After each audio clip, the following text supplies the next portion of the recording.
नमस्कार। कहानियों के इस सफ़र में आज की कहानी का शीर्षक है सुहागिने। कहानीकार हैं मोहन राकेश। कहानी शुरू करने से पहले मेरा आप सबसे विनम्र निवेदन है, यदि मेरे द्वारा सुनाई गई कहानियाँ आप सबको पसंद आती हों तो कृपया चैनल को ज़रूर सब्सक्राइब करें, साझा करें और लाइक करें। तो चलिए सुनते हैं कहानी सुहागिने। कमरे में दाखिल होते ही मनोरमा चौंक गई। काशी उसकी साड़ी का पल्ला सिर पर लिए ड्रेसिंग टेबल के पास खड़ी थी। उसके होठ लिपस्टिक से रंगे हुए थे और चेहरे पर बेहद पाउडर पुता था, जिससे उसका सांवला चेहरा डरावना लग रहा था। फिर भी वह मुग्ध भाव से शीशे में अपना रूप निहार रही थी। मनोरमा उसे देखते ही आपे से बाहर हो गई। माई, उसने चिल्लाकर कहा, क्या क्या कर रही हो? काशी ने हड़बड़ाकर साड़ी का पल्ला सिर से हटा दिया और ड्रेसिंग टेबल के पास से हट गई। मनोरमा के गुस्से के तेवर देखकर पल भर तो वह सहमी रही, फिर अपने स्वांग का ध्यान हुआने से हंस दी। बहन जी, माफ़ी दे दे, उसने मिन्नत के लहजे में कहा। कमरा ठीक कर रही थी, शीशे के सामने आई तो ऐसे ही मन कर आया। आप मेरी तनख्वाह में से पैसे काट लेना। तनख्वाह में से पैसे काट लेना? मनोरमा और भी भड़क उठी। 15 रुपये तनख्वाह है और बेगम साहब 6.5 रुपये लिपस्टिक के कटवाएंगी। कम वक्त रोज़ प्लेटें तोड़ती है, मैं कुछ नहीं कहती, घी आटा चीनी चुरा कर ले जाती है और मैं देखकर भी नहीं देखती। सारा स्टाफ शिकायत करता है, कुछ काम नहीं करती, किसी का कहा नहीं मानती। कमेटी के मेंबर अलग मेरी जान खाते हैं कि इसे दफ़ा करो। रोज़ रोज़ अपना रोना लेकर हमारे यहाँ आ मरती है। मैं फिर भी तरह दे देती हूँ कि निकाल दिया तो दर बदर मारी मारी ना फिरे, और उसका तो मुझे यह बदला देती है, कमीनी कहीं की। उसने बेत की कुर्सी को इस तरह अपनी तरफ खींचा जैसे उसी ने कोई अपराध किया हो, और उस पर बैठकर माथे को अपने ठंडे हाथ से मल दिया। काशी चुपचाप रही। 40 को होने आई, मगर बागपन की चाह अब भी बाकी है। मनोरमा फिर बड़बड़ाई, चिनाल कहीं की। सिर को झटककर उसने आंखें मूंद लीं। दिन भर की स्कूल की बकझक से दिमाग वैसे ही खाली हो रहा था, शरीर भी थका था। वह उस समय पब्लिक लाइब्रेरी से होकर मिलिट्री लॉन्च का बड़ा राउंड लगा कर आई थी। निकली यह सोचकर थी कि घूमने से मन में कुछ ताजगी आएगी, मगर लौटते हुए मन पर अजीब भारीपन छा गया था। क्वार्टर से आधी मील दूर जब सूरज डूब गया था, तब कुछ क्षणों के लिए उसे अपना आप हल्का हल्का सा लगा था। हवा, पेड़ों के हिलते पत्ते और अस्त व्यस्त बिखरे बादलों के टुकड़े, हर चीज में एक मादक स्पर्श का अनुभव हुआ था। सड़क पर फैली संध्या की फीकी चांदनी धीरे धीरे रंग पकड़ रही थी। वह साड़ी का पल्ला पीछे को कसकर कई कदम तेज तेज चल गई, मगर टैंकी के मोड़ तक पहुंचते पहुंचते सारा उत्साह गायब हो गया। जब स्कूल के गेट के पास पहुंची तो अंदर पैर रखने का भी मन नहीं हुआ था, मगर उसने किसी तरह मन को बांधा और लोहे के गेट को हाथ से धकेल दिया। गर्ल्स हाई स्कूल की हेडमिस्ट्रेस रात को देर तक सड़कों पर अकेली कैसे घूम सकती थी? बुझे मन से क्वार्टर की सीढ़ियां चढ़ी तो यह माजरा सामने आ गया। उसने आंखें खोली तो काशी को उसी तरह खड़ी देखकर उसका गुस्सा और बढ़ गया। जैसे उसे आशा थी कि उसकी आंखें बंद करने और खोलने के बीच काशी सामने से हट जाएगी। अब खड़ी क्यों है? उसने डांट कर कहा। जा यहां से। काशी के चेहरे पर डांट का कोई खास असर दिखाई नहीं दिया। वह बल्कि पास आकर फर्श पर बैठ गई। बहन जी, हाथ जोड़ रही हूं, माफी दे दो। उसने मनोरमा के पैर पकड़ लिए। मनोरमा पैर हटाकर कुर्सी से उठ खड़ी हुई। तुमसे कह दिया इस वक्त चली जा, मुझे तंग न कर, कहकर वह खिड़की की तरफ चली गई। काशी भी उठकर खड़ी हो गई। चाय बना दूं? उसने कहा। घूमकर थक गई होंगी, तू जा, मुझे चाय वाय नहीं चाहिए। तो खाना ले आती हूँ। मनोरमा कुछ न कहकर मुंह दूसरी तरफ किए रही। बहन जी, मिन्नत कर रही हूँ, माफी दे दो। मनोरमा चुप रही। सिर्फ उसने सिर को हाथ से दबा दिया। सिर में दर्द है तो सिर दबा देती हूँ। काशी अपने हाथ पल्ले से पोंछने लगी। तुझसे कह दिया, जा, मेरा सिर क्यों खा रही है? मनोरमा ने चिल्लाकर कहा। काशी चोट खाई सी पीछे हट गई। पल भर अवाक भाव से मनोरमा की तरफ देखती रही, फिर निकलकर बरामदे में चली गई। वहां से कुछ कहने के लिए मुड़ी, मगर बिना कहे चली गई। जब तक लकड़ी के जीने पर उसके पैरों की आवाज़ सुनाई देती रही, मनोरमा खिड़की के पास खड़ी रही। फिर आकर सिर दबाए बिस्तर पर लेट गई। उसे लगा इसमें सारा कसूर उसी का है। और कोई हेडमिस्ट्रेस होती तो कब का इस औरत को निकाल कर बाहर करती। वह जितना उसे तरह देती है, उतना ही वह उसकी कमजोरी का फ़ायदा उठाती है। उसके बच्चों की भी वह कितनी शैतानियाँ बर्दाश्त करती थी। दिन भर उसके क्वार्टर की सीढ़ियों पर शोर मचाते रहते थे और स्कूल के कंपाउंड को गंदा करते रहते थे। उसने एक बार उन्हें गोलियां ला दी थी। तब से उसे देखते ही उसकी साड़ी से चिपक कर गोलियां मांगने लगते थे। उसने कितना चाहा था कि वे साफ रहना सीख जाएं। बड़ी लड़की कुंती की तो चड्डियां भी उसने अपने हाथ से सी दी थी, मगर इससे कोई फर्क नहीं पड़ा। वे उसी तरह गंदे रहते थे और उसी तरह गुलक पाड़ा बनाए रहते थे। पिछली बार इंस्पेक्शन के दिन उन्होंने कंपाउंड के फर्श पर कोयले से लकीरें खींच दी थी, जिससे दूसरी बार सारे कंपाउंड की सफाई करानी पड़ी थी। कई बार वे बाहर से आए अतिथियों के सामने जीभ निकाल देते थे। वही थी जो सब बर्दाश्त की जाती थी। कुछ देर वह छत की तरफ देखती रही, फिर उठकर बरामदे में चली गई। लकड़ी के बरामदे में अपने ही पैरों की आवाज़ से शरीर में कपकपी भर गई। उसने मुंडेर के खंभे पर हाथ रख दिया। अहाते में खुली चांदनी फैली थी। ईंटों के फर्श पर सीमेंट की लकीरें एक इंद्रजाल सी लगती थी। स्कूल के बरामदे में पड़े स्टूल और ब्लैक बोर्ड ऐसे लग रहे थे जैसे डरावनी सूरत वाले भूत प्रेत अपने गाड़ के अंदर से बाहर झांक रहे हों। देवदार का घना जंगल जैसे ठंडी चांदनी के स्पर्श से सिहर रहा था, वैसे बिल्कुल सन्नाटा था। काशी के क्वार्टर में इस वक्त इतनी खामोशी कभी नहीं होती थी। आमतौर पर 9-10 बजे तक उसके बच्चे चीखते चिल्लाते रहते थे। उस समय लग रहा था जैसे उस क्वार्टर में कोई रहता ही ना हो। रोशनदान में गत्ते लगे रहने से यह भी पता नहीं चल रहा था कि अंदर लालटेन जल रही है या नहीं। मनोरमा ने खंभे को और भी अच्छी तरह थाम लिया, जैसे पास में उसका वही एक आत्मीय हो जिसे वह अपने प्रति सचेत रखना चाहती हो। देवदारों के झुरमुटों में से गुजरती हवा की आवाज़ पास आई और दूर चली गई। कुंती, मनोरमा ने आवाज़ दी। उसकी आवाज़ को भी हवा दूर, बहुत दूर ले गई। जंगल की सरसराहट फिर एक बार बहुत पास चली आई। काशी के क्वार्टर का दरवाज़ा खुला और कुंतो अपने में सिमटती से बाहर निकली। मनोरमा ने सिर के इशारे से उसे ऊपर आने को कहा। कुंती ने एक बार अपने क्वार्टर की तरफ देखा और फिर सिमटती हुई ऊपर चली आई। तेरी माँ क्या कर रही है? मनोरमा ने कोशिश की कि उसकी आवाज़ रूखी न लगे। कुछ भी नहीं, कुंती ने सिर हिलाकर कहा। कुछ तो कर ही रही होगी। रो रही है। क्यों रो रही है? कुंती चुप रही। मनोरमा भी चुप रहकर नीचे देखने लगी।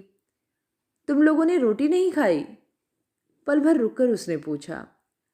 रात की बस से बापू को आना है। माँ कहती है सब लोग उसके आने पर ही रोटी खाएंगे। मनोरमा के सामने जैसे सब कुछ स्पष्ट हो गया।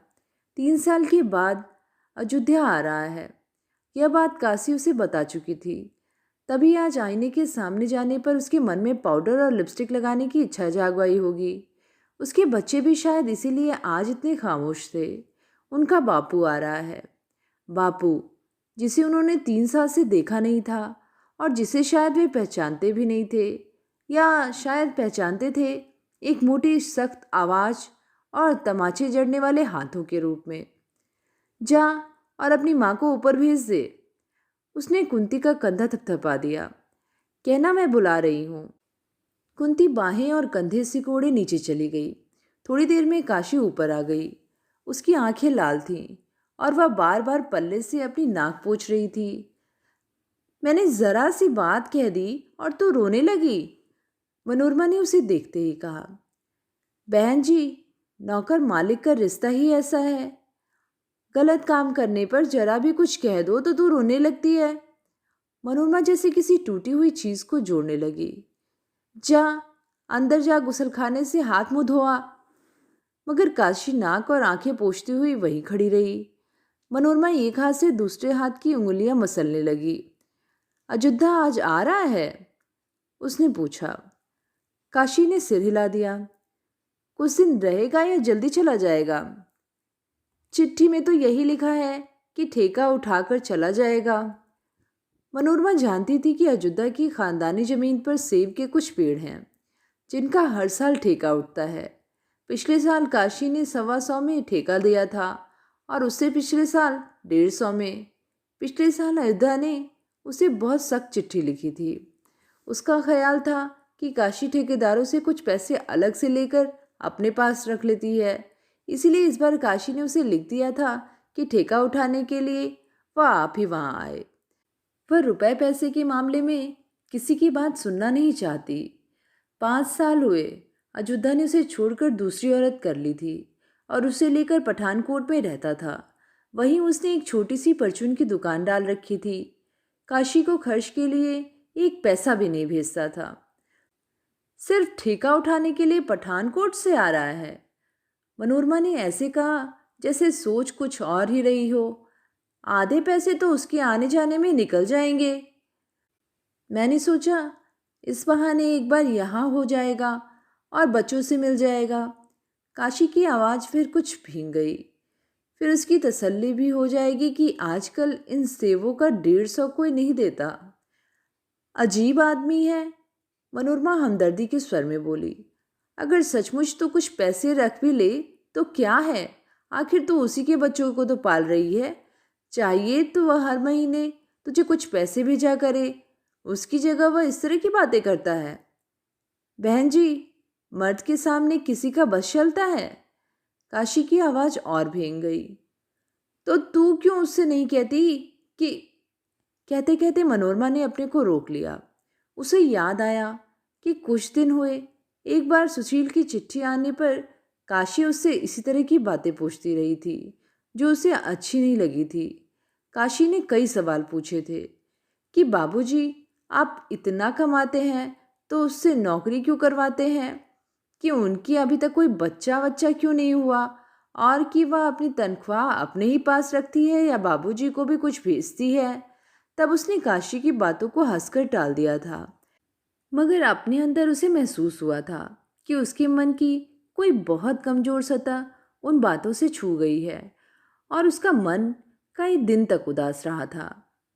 रोटी ले आऊं? काशी ने आवाज को थोड़ा सहेज कर पूछा था।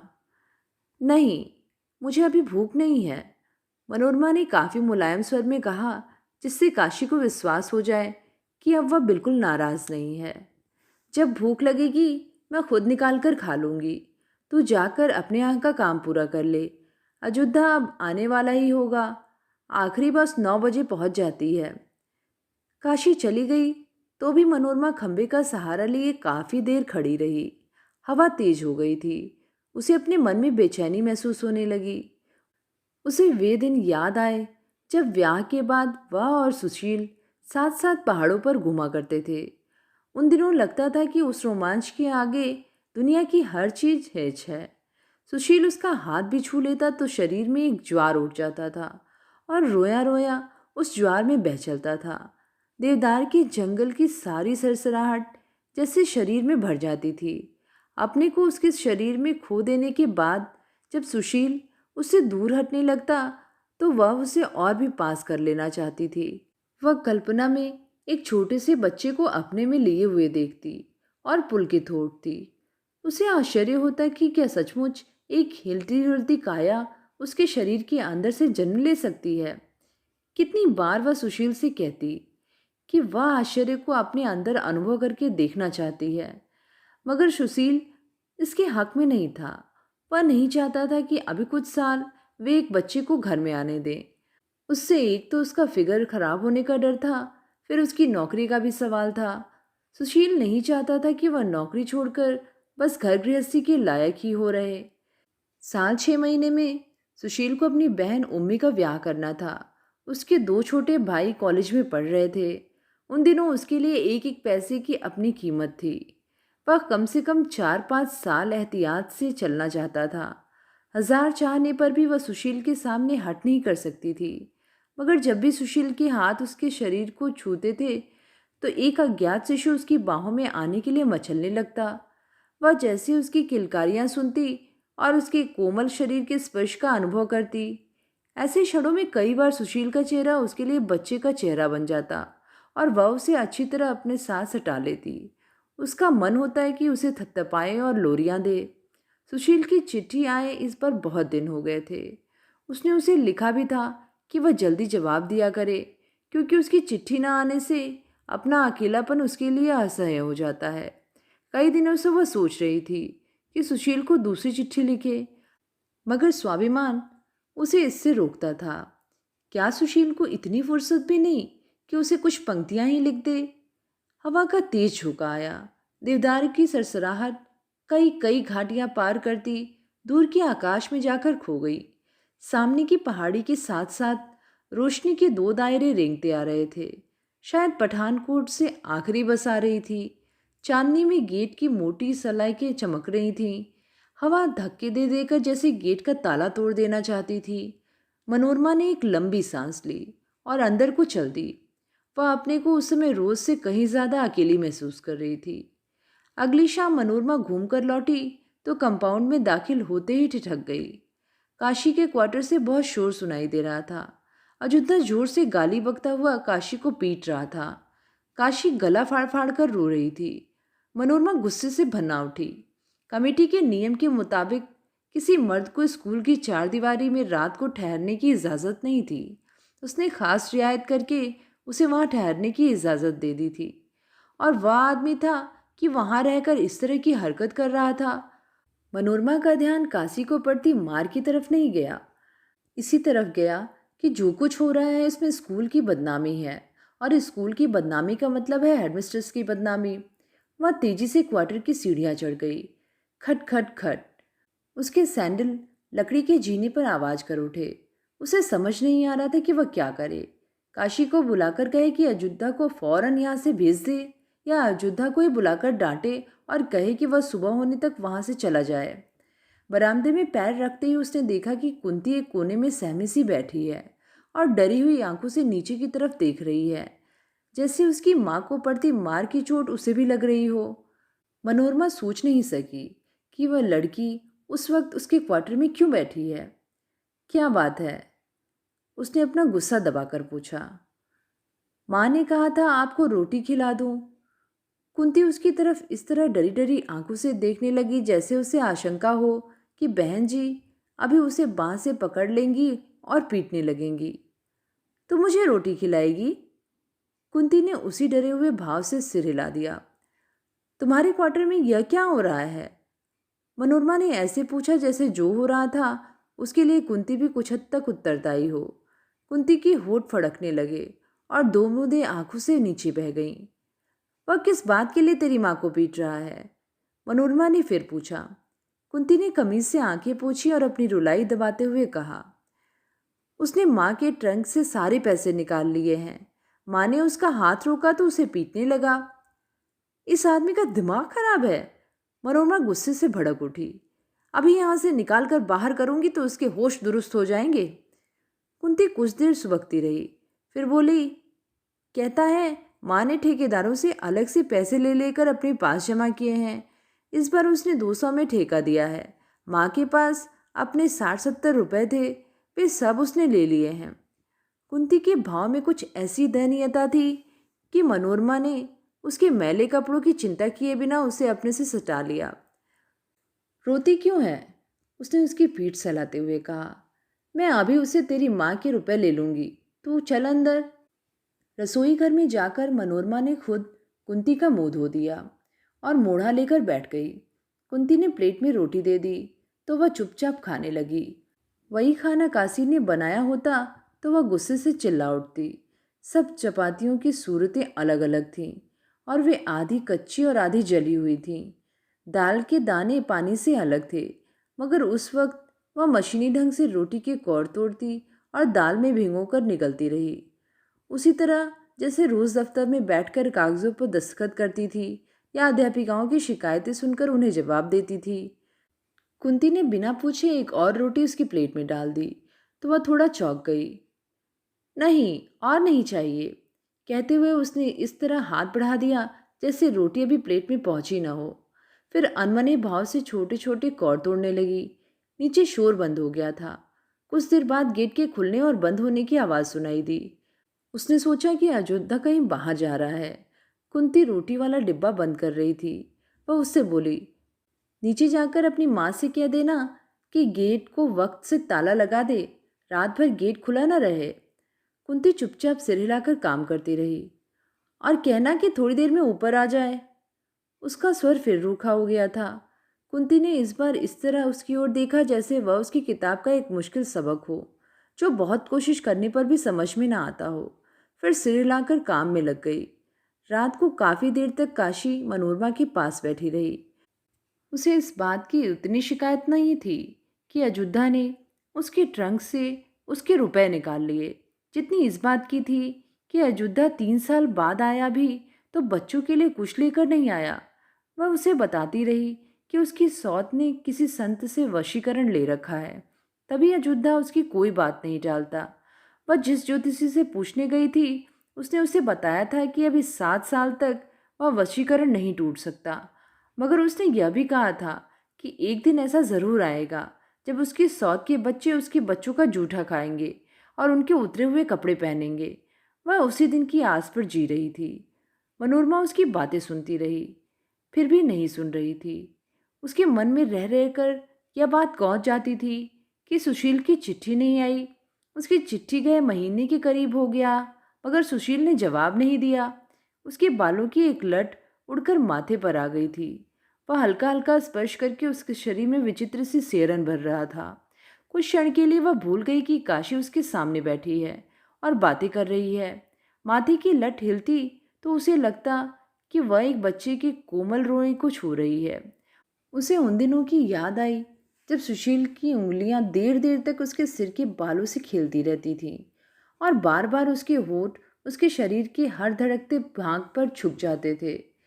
इस बार सुशील ने चिट्ठी लिखने में न जाने क्यों इतनी देर लगा दी थी। रोज डाक से कितनी कितनी चिट्ठियां आती थीं, मगर सारी डाक हेडमिस्ट्रेस के नाम की ही होती थीं। कई दिनों से मनोरमा सचदेव के नाम कोई भी चिट्ठी नहीं आई थी। वह इस बार छुट्टियों के बाद आते हुए सुशील से कहकर आई थी कि जल्दी ही उसके लिए एक गम कोट का कपड़ा भेजेगी। उम्मी के लिए भी एक शॉल भेजने को उसने कहा था। सुशील कहीं इसलिए तो नाराज नहीं था कि वह दोनों में से कोई भी चीज़ नहीं भेज पाई थी। काशी उठकर जाने लगी तो मनोरमा को फिर अपने अकेलेपन के एहसास ने घेर लिया। देवदार के जंगल की घनी सरसराहट, दूर की घाटी में रावी के पानी पर चमकती चांदनी और उसकी उनिंदी आंखें, इन सब में जैसे कोई अदृश्य सूत्र था। काशी बरामदे के पास पहुंच गई तो उसने उससे वापस बुला लिया और कहा कि वह गेट को ठीक से ताला लगाकर सोए और जाकर कुंती को उसके पास भेज दे। आज वह वहां उसके पास सो रहेगी। आधी रात तक उसे नींद नहीं आई। खिड़की से दूर तक धुला निखरा आकाश दिखाई देता था। हवा का जरा सा झोंका आता तो चीड़ों और देवदारों की पंक्तियां तरह तरह के नृत्य मुद्राओं में बाहें हिलाने लगती। पत्तों और टहनियों पर से फिसलकर आती हवा का शब्द शरीर को इस तरह रोमांचित करता कि शरीर में एक जड़ता सी छा जाती। कुछ देर वह खिड़की की सिल पर सिर रखे चारपाई पर बैठी रही। क्षण भर के लिए आंखें मूंद जाती तो खिड़की की सील सुशील की छाती का रूप ले लेती। उसे महसूस होता कि हवा उसे दूर, बहुत दूर लिए जा रही है, चीड़ों, देवदारों के जंगल और रावी के पानी के उस तरफ। जब वह खिड़की के पास से हटकर चारपाई पर लेटी तो रोशनदान से छनकर आती चांदनी का एक चौकोर टुकड़ा साथ की चारपाई पर सोई कुंती के चेहरे पर पड़ रहा था। मनोरमा चौंक गई। कुंती पहले कभी उसे इतनी सुंदर नहीं लगी थी। उसके पतले पतले होठ आम की लाल लाल नन्ही पत्तियों की तरह खुले थे। उसे और पास से देखने के लिए वह कोहनियों के बल उसकी चारपाई पर झुक गई। फिर सहसा उसने उसे चूम लिया। कुंती सोई सोई एक बार सिहर गई। मनोरमा तकिए पर सिर रखे देर तक छत की तरफ देखती रही। जब हल्की हल्की नींद आंखों पर छाने लगी तो वह गेट के खुलने और बंद होने की आवाज़ से चौंक गई। कुछ ही देर में काशी के क्वार्टर से फिर अयोध्या के बड़बड़ाने की आवाज़ सुनाई देने लगी। वह उस समय शराब पिए हुए था। मनोरमा के शरीर में फिर एक गुस्से की झुरझुरी उठी। उसने अच्छी तरह अपने को कंबलों में लपेटकर उस आवाज़ को भुला देने का प्रयत्न किया, मगर नींद आ जाने पर भी वह आवाज़ उसके कानों में गूंजती रही। 2 दिन बाद अयोध्या चला गया तो मनोरमा ने आराम की सांस ली। उसे रह रह कर लगता कि किसी भी क्षण वह अपने पर काबू खो देगी और चपरासी से धक्के दिलाकर उस आदमी को स्कूल के कंपाउंड से बाहर निकलवा देगी। वह आदमी शक्ल से भी कमीना नजर आता था। उसके बड़े बड़े मैले दांत, काले होठ और खूंखार जानवर जैसी चुभती आंखें देखकर लगता था कि उस आदमी को ऐसी शक्ल के लिए ही उम्र कैद की सजा होनी चाहिए। उसके चले जाने के बाद उसका मन काफी हल्का हो गया। दफ्तर के कुछ काम जो वह कई दिनों से टाल रही थी, उसने उसी दिन बैठकर पूरे कर लिए। उस दिन शाम की डाक से उसे सुशील की चिट्ठी भी मिल गई। उसने चिट्ठी दफ्तर में नहीं खोली, स्टेनो से और चिट्ठियों पर डिक्टेशन अगले दिन देने के लिए कहकर क्वार्टर में चली आई। चारपाई पर बैठकर उसने पेपर नाइफ से धीरे धीरे लिफाफा खोला, जैसे उसे चोट न पहुंचाना चाहती हो। चिट्ठी दफ्तर के कागज पर बहुत जल्दी जल्दी लिखी गई थी। मनोरमा को अच्छा नहीं लगा, मगर फिर भी उसने एक एक पंक्ति उत्सुकता के साथ पढ़ी। सुशील ने लिखा था कि जल्दी ही एक दिन उम्मी की सगाई तय हो रही है। लड़का अच्छी नौकरी पर है। सभी ने यह रिश्ता पसंद किया है। हो सके तो वह उम्मी की सॉल जल्दी भेज दे। अब उम्मी के ब्याह के लिए भी उन लोगों को कुछ पैसे बचा कर रखने चाहिए। अंत में उसने उसे अपनी सेहत का ध्यान रखने को लिखा था। मधुर आलिंगन तथा अनेकानेक चुंबनों के साथ चिट्ठी समाप्त हुई थी। मनोरमा काफी देर चिट्ठी हाथ में लिए बैठी रही। उसे पढ़कर मधुर आलिंगन और अनेकानेक चुंबनों का कुछ भी स्पर्श महसूस नहीं हुआ था। ऐसे लगा था जैसे वह एक चश्मे से पानी पीने के लिए झुकी हो और उसके होठ गीले रेत से छूकर रह गए हों। चिट्ठी उसने ड्रॉर में डाल दी और दफ्तर में लौट गई। रात को खाना खाने के बाद वह चिट्ठी का जवाब लिखने बैठी, मगर कलम हाथ में लेते ही दिमाग जैसे बिल्कुल खाली हो गया। उसे लगा कि उसके पास लिखने के लिए कुछ भी नहीं है। पहली पंक्ति लिखकर वह देर तक कागज को नाखून से कुरेदती रही। आखिर बहुत सोचकर उसने कुछ पंक्तियां लिखीं। पढ़ने पर उसे लगा कि वह चिट्ठी उन चिट्ठियों से खास अलग नहीं है जो वह दफ्तर में बैठकर क्लर्क को डिक्टेट कराया करती है। चिट्ठी में बात इतनी ही थी कि उसे इस बात का अफसोस है कि वह शॉल और कोट का कपड़ा अभी नहीं भेज पाई। जल्दी ही वह दोनों चीज़ें भेज देगी और अंत में उसकी तरफ से भी मधुर आलिंगन और अनेकानेक चुंबन। रात को वह देर तक सोचती रही कि कौन कौन सा खर्च कम करके वह 40-50 रुपये महीना और बचा सकती है। दूध पीना बंद कर दूं, कपड़े खुद धोया करूं, काशी से काम छुड़ाकर रोटी खुद बनाया करें। ज़्यादा खर्च तो काशी की वजह से ही होता है।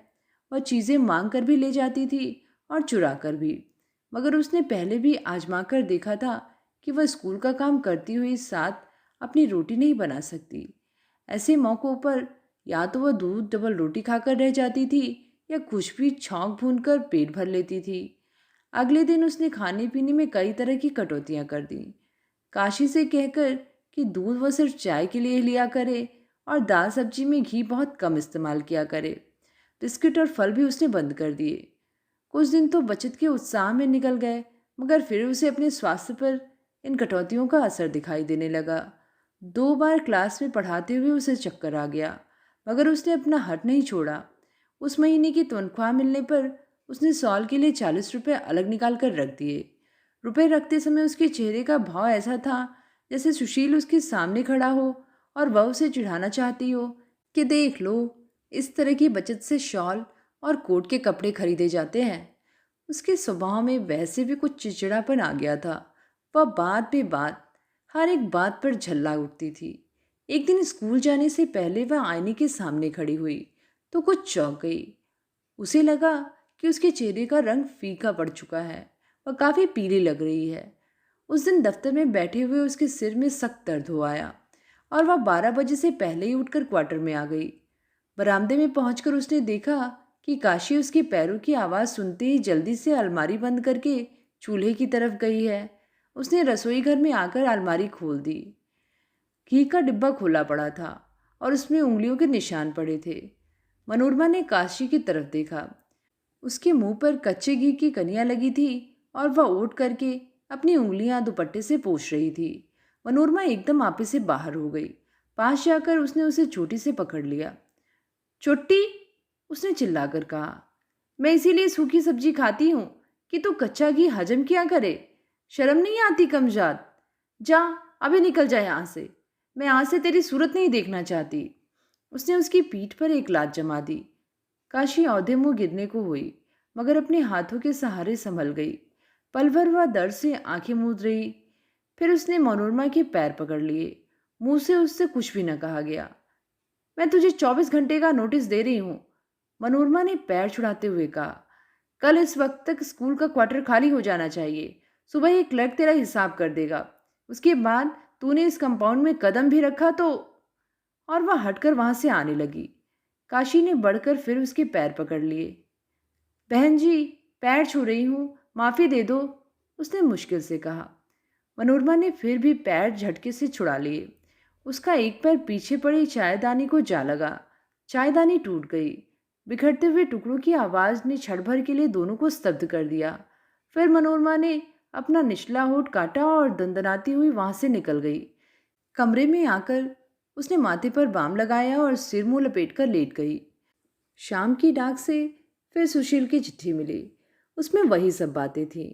उम्मी की सगाई हो गई थी। पिछले इतवार वे लोग उस लड़के के साथ पिकनिक पर गए थे। उम्मी ने एक कोने में कुछ पंक्तियां लिखकर खुद अपनी शॉल के लिए अनुरोध किया था। साथ यह भी लिखा था कि भाभी को सब लोग बहुत बहुत याद करते हैं। पिकनिक के दिन तो उन्होंने उसे बहुत ही मिस किया। चिट्ठी पढ़ने के बाद बड़े राउंड पर घूमने निकल गई। मन में बहुत झुंझलाहट भर रही थी। उसे समझ नहीं आ रहा था कि वह झुंझलाहट काशी पर है, अपने पर या सुशील पर। न जाने क्यों उसे लगा कि सड़क पर कंकड़ पत्थर पहले से कहीं ज्यादा है और वह गोल सड़क न जाने कितनी लंबी हो गई है। रास्ते में 2 बार उसे थक कर पत्थरों पर बैठना पड़ा। घर से 1-1.5 फरलांग पहले उसकी चप्पल टूट गई। वह रास्ता बहुत मुश्किल से कटा। उसे लगा न जाने कब से वह घसीटती हुई उस गोल सड़क पर चल रही है और आगे भी न जाने कब तक उसे इसी तरह चलते रहना है। गेट के पास पहुंचकर सुबह की घटना फिर उसके दिमाग में ताज़ा हो आई। काशी के क्वार्टर में फिर खामोशी छाई थी। मनोरमा को एक क्षण के लिए ऐसा महसूस हुआ कि काशी क्वार्टर खाली करके चली गई है और वह बड़े कंपाउंड में उस समय बिल्कुल अकेली है। उसका मन सिहर गया। उसने कुंती को आवाज़ दी। कुंती लालटेन लिए अपने क्वार्टर से बाहर निकल आई। तेरी माँ कहाँ है? मनोरमा ने पूछा। अंदर है। और कुंती ने एक बार अंदर की तरफ देख लिया। क्या कर रही है? कुछ नहीं कर रही, बैठी है। मनोरमा ने देखा काशी का क्वार्टर काफ़ी खस्ता हालत में है। दरवाजे पर चौखट काफ़ी कमज़ोर पड़ गया है, जिससे दरवाज़ा निकलकर बाहर आ जाने को है। रोज़ वह उस क्वार्टर के सामने से कई कई बार गुजरती है। रोज़ ही उस दरवाजे को देखती थी, मगर पहले कभी उसका ध्यान इस पर नहीं रुका था। इस क्वार्टर में काफ़ी मरम्मत की ज़रूरत है, कहकर वह जैसे क्वार्टर का मुआयना करने के लिए अंदर चली गई। काशी उसे देखते ही उठकर उसके पास आ गई। मनोरमा ने एक बार उसकी तरफ देख लिया, मगर उससे कोई बात नहीं की। क्वार्टर की दीवारें पीली पड़कर अब स्याह होने लगी थीं। एक रोशनदान भी दीवार से निकलकर नीचे गिर आया था। छत में चारों तरफ मकड़ी के जाले लगे थे, जो आपस में मिलकर एक बड़े से चुंदौने का रूप लिए हुए थे। कमरे में जो थोड़ा बहुत सामान था वह इधर उधर अस्त व्यस्त पड़ा था। एक तरफ 3 बच्चे एक ही थाली में रोटी खा रहे थे। वहीं पानी जैसी दाल थी, जो एक दिन कुंती ने उसके लिए बनाई थी, और अलग अलग सूरतों वाली खुश्क रोटियां। उसे देखकर बच्चों के मुंह चलने बंद हो गए। सबसे छोटा लड़का, जो करीब 4 साल का था, लोई में लिपटा एक कोने में लेटा था। उसकी आंखें मनोरमा के साथ साथ कमरे में घूम रही थीं। परसों को क्या हुआ है? बीमार है? मनोरमा ने बिना काशी की तरफ देखे जैसे दीवार से पूछा और बच्चे के पास चली गई। परसू अपने पैर के अंगूठे की सीध में देखने लगा। उसे सूखा हो गया है, काशी ने धीरे से कहा। मनोरमा ने बच्चे के गालों को सहलाया और उसके सिर पर हाथ फेर लिया। डॉक्टर को दिखाया है? उसने पूछा। दिखाया था, काशी ने कहा। उसने 10 टीके बताए हैं, 2-2 रुपए का एक टीका आता है। बोलते बोलते उसका गला भर आया। लगवाए नहीं? अब मनोरमा ने उसकी तरफ देखा। कैसे लगवाती? काशी की आंखें जमीन की तरफ झुक गईं। जितने रुपए थे वे सब तो वह निकाल कर ले गया था। मैं इसे कांसे की कटोरी मलती हूँ, कहते हैं उससे ठीक हो जाता है। बच्चा बिटर बिटर उन दोनों की तरफ देख रहा था। मनोरमा ने एक बार फिर उसके गाल को सहला दिया और बाहर चल दी। कुंती दहलीज के पास खड़ी थी। वह रास्ता छोड़कर हट गई। इस क्वार्टर में अभी सफ़ेदी होनी चाहिए, मनोरमा ने चलते चलते कहा। यहाँ की हवा में तो अच्छा भला आदमी भी बीमार हो सकता है। काशी के क्वार्टर से निकलकर वह धीरे धीरे अपने क्वार्टर का जीना चढ़ी। ठक ठक की आवाज़, अकेला बरामदा, कमरा। कमरे में जो चीज़ें वह बिखरा छोड़ गई थी वह सब करीने से रखी थी। बीच की मेज पर रोटी की ट्रे ढककर रख दी गई थी। केतली में पानी भरकर स्टोव पर रख दिया गया था। कोट उतारकर शॉल ओढ़ते हुए उसने बरामदे में पैरों की आवाज़ सुनी। काशी चुपचाप आकर दरवाजे के पास खड़ी हो गई। क्या बात है? मनोरमा ने रूखी आवाज में पूछा। रोटी खिलाने आई हूँ, काशी ने धीमी ठहरी हुई आवाज में कहा। चाय का पानी भी तैयार है, कहे तो पहले चाय बना दूँ? मनोरमा ने एक बार उसकी तरफ देखा और आंखें हटा ली। काशी ने कमरे में आकर पलंग का बटन दबा दिया। पानी आवाज करने लगा। मनोरमा एक किताब लेकर बैठ गई। थोड़ी देर में काशी चाय का प्याला बनाकर उसके पास ले आई। मनोरमा ने किताब बंद कर दी और हाथ बढ़ाकर प्याली ले ली। काशी के होठों पर सूखी सी मुस्कुराहट आ गई। बहन जी, कभी नौकर से गलती हो जाए तो इतना गुस्सा नहीं करते, उसने कहा। रहने दे ये सब बातें, मनोरमा ने झड़क कर कहा। आदमी से एक बार बात कही जाए तो उसे लग जाती है, मगर तेरे जैसे लोग ही नहीं हैं जिसे बात कभी छूती ही नहीं। बच्चे सूखी दाल रोटी खाकर रहते हैं और माँ को खाने को कच्चा घी चाहिए। ऐसी माँ किसी ने नहीं देखी होगी। काशी का चेहरा ऐसे हो गया जैसे किसी ने उसे अंदर से चीर दिया हो। उसकी आंखों में आंसू भर आए। बहन जी, इन बच्चों को पालना ना होता तो मैं आज आपको जीती नजर नहीं आती, उसने कहा। एक अभागा भूखे पेट से जन्मा था, वह सूखे से पड़ा है। अब दूसरा भी उसी तरह आएगा तो उसे जाने क्या रोग लगेगा। मनोरमा को जैसे किसी ने ऊंचे से धकेल दिया। चाय की घूंट भरते हुए भी उसके शरीर में कई ठंडी सिहरन भर गई। वह पल भर चुप रहकर काशी की तरफ देखती रही। तेरे पैर फिर भारी हैं? उसने जैसे पूछा, जैसे उसे इस पर विश्वास ही न आ रहा हो। काशी के चेहरे पर जो भाव आया उसमें नई व्याहता का सा संकोच भी था और एक हताश झुंझलाहट भी। उसने सिर हिलाया और एक ठंडी सांस लेकर दरवाजे की तरफ देखने लगी। मनोरमा को पल भर के लिए लगा कि अयोध्या उसके सामने खड़ा मुस्कुरा रहा है। उसने चाय की प्याली पीकर रख दी। काशी प्याली उठाकर बाहर ले गई। मनोरमा को लगा कि उसकी बाहें ठंडी होती जा रही हैं। उसने शॉल को पूरा खोलकर अच्छी तरह लपेट लिया। काशी बाहर से लौट आई। रोटी कब खाएंगी? उसने पूछा। मगर मनोरमा ने जवाब देने की जगह उससे पूछा, डॉक्टर ने कहा था कि 10 टीके लगवाने से बच्चा ठीक हो जाएगा। काशी ने खामोश रहकर सिर हिलाया और दूसरी तरफ देखने लगी। मैं तुझे 20 रुपए दे रही हूँ, मनोरमा ने कुर्सी से उठते हुए कहा। कल जाकर टीके ले आना। उसने ट्रंक से अपना बटुआ निकाला और 20 रुपए निकालकर मेज पर रख दिए। उसे आश्चर्य हो रहा था कि उसकी बाहें इस कदर ठंडी क्यों हो गई हैं। उसने बाहों को अच्छी तरह अपने में सिकोड़ लिया। खाना खाने के बाद वह देर तक बरामदे में कुर्सी डालकर बैठी रही। उसे महसूस हो रहा था कि उसके सारे शरीर में एक अजीब सी सिहरन दौड़ रही है। वह ठीक से नहीं समझ पा रही थी कि वह सिहरन क्या है और क्यों शरीर के हर रोम में उसका अनुभव हो रहा है। जैसे उस सिहरन का संबंध किसी बाहरी चीज से ना होकर उसके अपने आप से ही हो। जैसे उसी की वजह से उसे अपना आप बिल्कुल खाली लग रहा हो। हवा बहुत तेज थी और देवदार का जंगल जैसे सिर धुनता हुआ कराह रहा था। हुआ हुआ हुआ हवा के झोंके उमड़ती लहरों की तरह शरीर को घेर रहे थे और शरीर उसमें बेबस हो जाता था। उसने शॉल को कसकर बाहों पर लपेट लिया।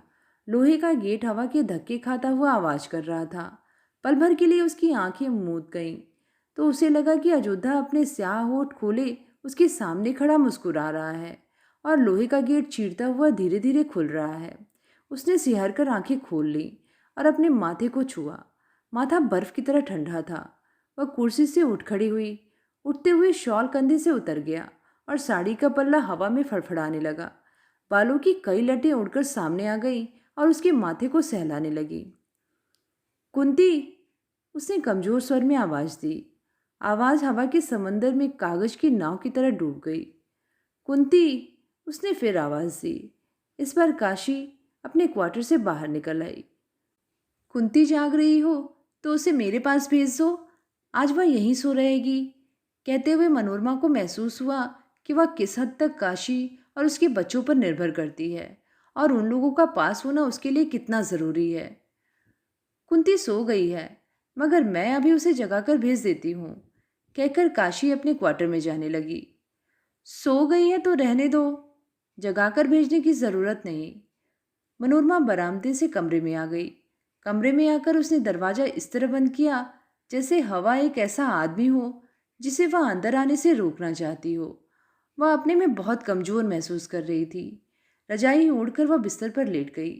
उसकी आंखें छत की कंडियों पर से फिसलने लगी। वह आंखें बंद नहीं करना चाहती थी। उसे डर लग रहा था। आंखें बंद करते ही अयोध्या के मुस्कुराते हुए स्याह होठ फिर सामने आ जाएंगे। वह अपना ध्यान बटाने के लिए सोचने लगी कि सुबह सुशील की चिट्ठी में क्या क्या लिखना है। लिखते कि यहाँ अकेली रहकर उसे डर लगता है, वह उसके पास चली आना चाहती है, और भी जो इतना कुछ वह महसूस करती है, क्या वह सब उसे लिख पाएगी? लिखकर सुशील को समझा सकेगी कि उसे अपना आप इतना खाली खाली क्यों लगता है और वह अपने इस अभाव को भरने के लिए उससे क्या चाहती है? माथे पर आई लटें उसने हटाई नहीं थी। वह हल्का हल्का स्पर्श करके उसकी चेतना में उतर रहा था।